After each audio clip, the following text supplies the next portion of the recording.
Hello and welcome to my channel English with Pooja. Learn English, love English. Today I'll be completing Aristotle. It is actually a wide topic. We have to learn so many things in this. But I have still tried to summarize it and to include the most important points in it. So, let us get started now. Homeopathic theories. First is in book 8 he discusses the place of music in the ideal state. Ideal state में music की क्या place है उसको book 8 में इसने discuss किया है. Then purgation theory, purification theory, clarification theory, ये तीन थियोरीज मेंशन की गई हैं. होम्योपैथिक थियोरी को प्लेटो ने ऑब्जेक्ट किया था. ही बिलीव दैट इमोशंस, प्लेटो क्या बिलीव करता था कि इमोशंस को वो वैल्यू नहीं करता था. वो कहता था ये तो हमारी जो बुद्धि है, बुद्धि यानी इंटेलेक्ट, इंटेलेक्ट के लिए एक तरह का थ्रेट है इमोशंस, ये हमें गलत रास्ते पर लेके जाता है. And man must fight constantly to reduce it to the minimum. और इंसान को इसको फाइट करना चाहिए कि इमोशनल होना ही नहीं चाहिए. But on the other hand Aristotle क्या बिलीव करते थे कि emotions are as much a part of human. जैसे और चीज़ें हमारी, जैसे इंटेलेक्ट है या और भी कुछ फीलिंग्स हैं, तो इमोशंस भी उतने ही इम्पॉर्टेंट है. बस ज़रूरत क्या है हमें to properly control and train your emotions, कि वो हमें गलत डायरेक्शन में ना ले जाएं. तो ये जो इनका जो बिलीव था, इसको प्योरिफिकेशन थ्योरी का हुआ है. होम्योपैथिक थियोरी क्या है, जैसे हम होम्योपैथिक मेडिसिन लेते हैं तो इसको मानते हैं like drives out, like drives like out. तो होम्योपैथिक थियोरी आपको मिलती है इसके अंदर. सैमसन एक्सोनाइट्स में भी मिल्टन जो है मेंशन करते हैं होम्योपैथिक थियोरी को. अब होम्योपैथिक थ्योरी क्या है? होम्योपैथिक थ्योरी ये कहती है कि जैसे कि जो अगर आपको कोई किसी चीज़ से प्रॉब्लम है, यानी कि आपको अगर पिंपल्स हो रहे हैं तो हम होम्योपैथी मेडिसिन लेते हैं तो उससे और निकलते हैं ना पिंपल्स, फिर वो उसकी जो रूट होती है, रूट कॉज ख़त्म होती है. तो इस तरीके से एरिस्टोटल ये मानते थे कि भी अगर हमारे अंदर फियर है या दुख है, तो कैथारसिस के थ्रू हम जब वैसी चीज़ देखते हैं तो वो सारी फीलिंग्स वॉश आउट हो जाती हैं, वो सारी निकल जाती हैं, हम उससे क्लीन हो जाते हैं. तो इस चीज़ को प्लेटो नहीं मानता था कि ऐसा कि देखने से या कैथारसिस होने से ऐसा कुछ होगा. वो इस चीज़ को बिलीव नहीं करता था. तो अब रिवाइव किसने की? जैकब बर्नेज ने 1857 में homeopathic theory of catharsis revise की, जिसको फ्रूड ने, आपने सिगमंड फ्रूड का नाम सुना होगा if you are a literature student. Sigmund Freud ने इसको बहुत ज़्यादा इसको यूज़ किया है. तो catharsis is a kind of moral conditioning. आपकी कंडीशनिंग हो जाती है मोरालिटी की, आपकी फीलिंग्स की, आपके इमोशंस की, आपके एथिक्स की. Then comes in Renaissance. Robertello and Castelvetro suggested that tragedy helped to harden or temper the emotions. Example of soldiers witnessing death. उसने example क्या दिया है रेनेसा में? रॉबर्टेलो और कैस्टलवर्टो ने ये क्या है कि जो हम जब वॉर पे जाते हैं तो सोल्जर्स जब वहाँ पे इतने लोगों की डेथ देखते हैं तो वो हार्ड हो जाते हैं, स्ट्रॉन्ग हार्टेड हो जाते हैं. तो जब हम ट्रेजेडी देखते हैं या ट्रेजेडी विटनेस करते हैं तो उससे हमारा इमोशन स्ट्रॉन्ग बनते हैं, हम स्ट्रॉन्ग विल्ड पर्सन बनते हैं. तो it is good for us. Then in 18th century, Batix and Lessing said that tragedy purifies the spectator by increasing his sensitivity. कि जब हम ट्रेजेडी देखते हैं तो उससे हमारी सेंसिटिविटी जो होती है वो इंक्रीज होती है, हमें प्योरीफाई करती है. Then Golden propose the clarification theory. अब ये क्वेश्चन आ जाएगा, क्लैरिफिकेशन थ्योरी किसने प्रपोज की थी? तो गोल्डन ने प्रपोज की थी clarification theory. Interpretation of catharsis clause in chapter 6 was first proposed by Leon Golden. Leon Golden ने propose की थी ये. Francis Ferguson considers perception the third and climatic stage both of the tragic action and of spectators experience. और Francis Fergusson ने consider क्या किया था? Perception. Perception मतलब view point, the third and climatic stage of both the tragic action. Spectator जो देख रहा है उसका एक्सपीरियंस और जो ट्रेजेडी में हो रहा है वो जो थर्ड, उसको जो परसेप्शन है जहाँ पे वो व्यू पॉइंट रखेगा आपने, उसको एक थर्ड और क्लाइमेटिक स्टेज माना है.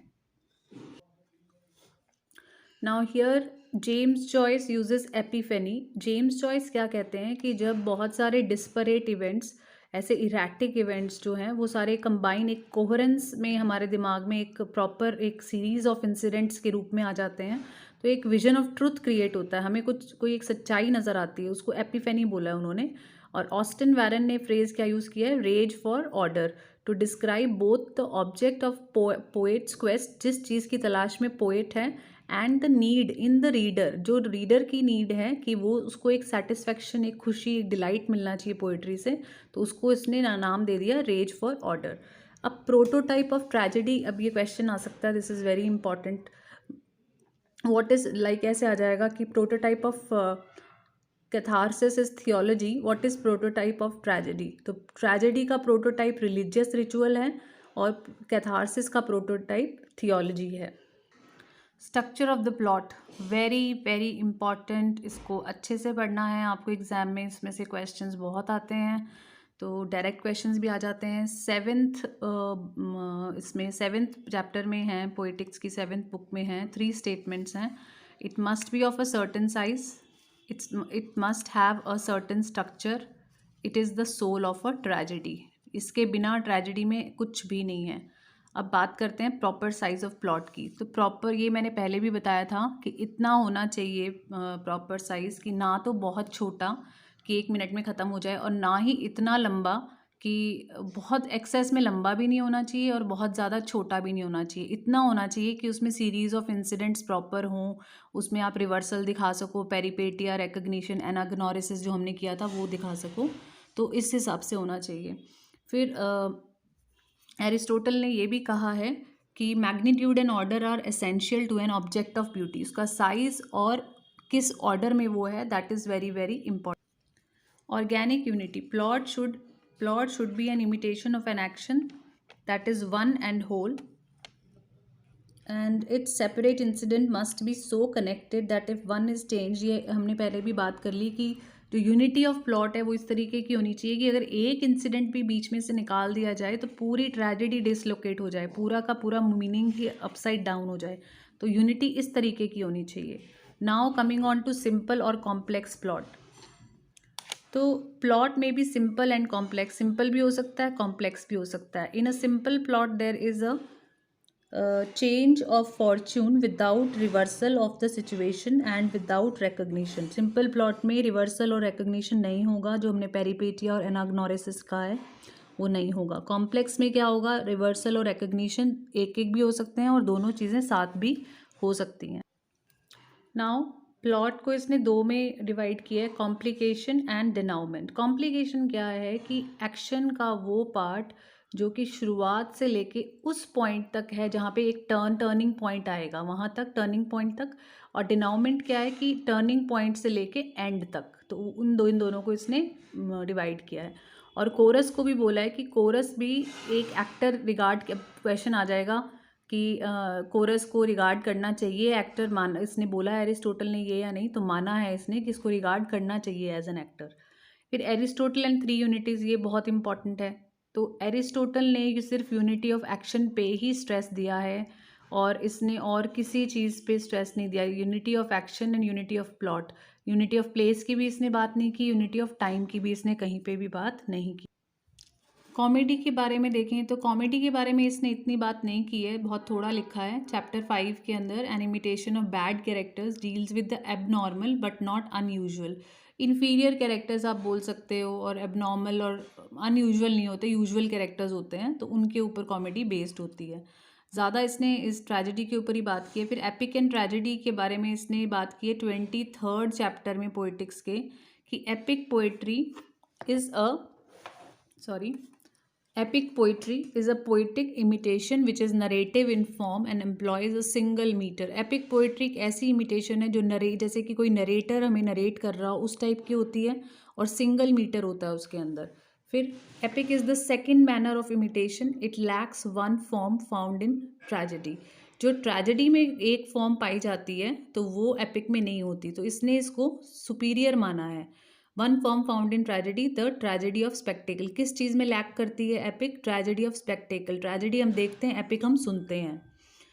Thought and diction, epic is the second manner of imitation. तो एपिक ट्रेजेडी ऑफ स्पेक्टेकल में लैक करती है। Thought and diction do not produce forms of tragedy और epic, both are important to epic as they are to tragedy. तो ये कह रहे हैं थॉट और डिक्शन से खाली ट्रेजेडी एपिक नहीं बनते हैं, पर दोनों चीज़ें ही एपिक और ट्रेजेडी के लिए इम्पॉर्टेंट हैं। Prime example of epic artistry का एग्जाम्पल होमर को दिया गया है कि बहुत बढ़िया एपिक जो लिखते थे वो होमर लिखते थे। Epic uses words alone and a single meter, ये भी बता ही दिया है। ट्रेजेडी क्या यूज़ करती है, वर्ड्स भी यूज़ करती है, रिदम भी, हार्मनी भी, और variety of meters choral sections के अंदर वो यूज़ करती है। Epic also uses the mixed narrative use करती है epic manner of Homer, whereas tragedy uses the dramatic, tragedy क्या यूज़ करती है, ड्रामेटिक मैनर यूज़ करती है। Tragedy is intended for stage presentation के लिए बनाई गई है, और उसके पार्ट्स होते हैं जो कि एपिक में नहीं होते हैं। Although both imitate the same object, noble action imitate करते हैं एपिक भी और ट्रेजेडी भी, the fact is that they do so using different means and manner affects the way in which they present their material. तो उनका जैसे कि यहाँ पे हमने देखा कि ट्रेजेडी स्टेज प्रेजेंटेशन के लिए है तो मैनर अलग हो गया, और जो चीज़ें एपिक में नहीं है उसमें पार्ट्स होते हैं जो कि एपिक में नहीं होते तो मीन्स अलग हो गए। तो यानी कि थोड़ा बहुत उनके अंदर डिफरेंस होता है, जबकि इमिटेट नोबल एक्शन को ही ये करती है। देन कम्स चैप्टर 4 में सटायर प्ले को माना है was the precursor of tragedy. Tragedies का प्रिकर्सर कौन था, satire play, which gave rise to tragedy. 6 parts in tragedy but 4 in epic. Tragedy के 6 पार्ट्स हैं, एपिक के 4 हैं। एरिस्टोटल ने प्रेफरेंस दी है ट्रेजेडी को। Aristotle is father of literary criticism. इसकी लिमिटेशंस भी हैं इसकी क्रिटिसिज्म की, कि observations were based on one type of Greek drama और एपिक को ही इसने ऑब्जर्व किया था। तो बहुत सारे प्रिंसिपल अब जो लेटर मॉडर्न इंग्लिश प्लेज या फिक्शन लिखे जा रहे हैं उन पे ही एप्लीकेबल नहीं है।